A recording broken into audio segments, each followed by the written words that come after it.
Clean clean కిధర్ high? అక్కడ కుంటల నీళ్లున్నాయి పో.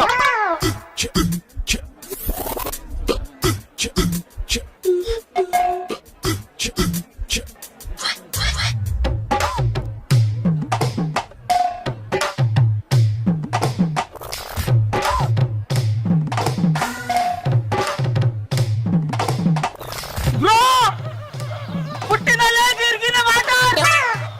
Oh no shit. అరే ఎవడన్నా ఈ ఒడ్డు మీద ఉండి కడుక్కుంటాడు, గల్లకి ఎవడమన్నాడు? ఏమైంది? అవుతుంది బ్రో లోపలికి. ఏం లాగుతుంది? అని లేవు వాళ్ళకి ఇట్లా నిలువు పెట్టి పైకి లేపు. స్ట్రైట్ స్ట్రేట్ చక్కగా ఓకే లేపు. Come come. ఓ బయటికి రాయిగా. ఇంత సింపుల్ బ్రో.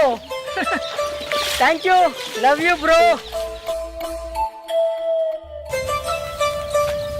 మీ సిటీ వాళ్ళకు అన్ని తెలుసంటివి కదా, మరి గల్లవ ఇరుకును? Sorry bro. సారీ కాదన్నా, మొదటిసారి ఎవ్వరికైనా ఏది తెలియదు. నువ్వు సిటీలు ఉంటున్నావు కాబట్టి నీకు అది అలవాటు, మేము పల్లెటూళ్ళు ఉంటున్నాం కాబట్టి మాకు ఇది అలవాటు. ఇస్రో నుండి రాకెట్ పంపే వాళ్ళకైనా, ఇంటి దగ్గర ఉండి పంటలు పండించే వాళ్ళకైనా, ఎక్కడ ఉండేటోళ్ళకి అక్కడ అది అలవాటు అవుతుంది. అంతేగాని పల్లెటూళ్ళలో ఉన్నంత మాత్రాన మాకేం తెలియనట్టు కాదు, పట్టణంలో ఉన్నంత మాత్రాన మీకు అన్ని తెలిసినట్టు కాదు. వరి నాటేసేటప్పుడు గొర్రు ఒక మూలకి ఎత్తు కొడితే 1 ఎకరం బారే నీళ్లు ఒకటే మల్లె పడతాయి. అంత కరెక్ట్ చూసుకోకపోతే రాకెట్లు ఎట్లా కూలుతాయో వ్యవసాయం కూడా అట్లనే కూలిపోతుంది. నన్ను క్షమించు బ్రో. నువ్వు పల్లెటూరువి, నీకేం తెలియదు. నా మరదలు నీతో ఉంటే నా మరదల జీవితం నాశనం అవుతుందని మిమ్మల్ని ఇద్దరిని విడవడం అనుకున్నా. కానీ ఒక్క 2 రోజులు నీతో ఉంటే తెలిసింది బ్రో నువ్వు ఎట్లా అంటున్నావు అని.